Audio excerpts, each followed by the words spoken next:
ॐ ह्रीं श्रीं क्रीं श्रीं कुबेराय अष्टलक्ष्मी मम गृहे धनं पुरय पुरय नमः।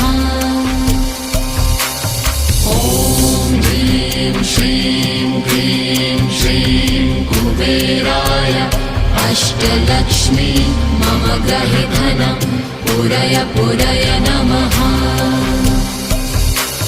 ॐ ह्रीं श्रीं क्रीं श्रीं कुबेराय अष्टलक्ष्मी मम गृहे धनं पुरय पुरय नमः।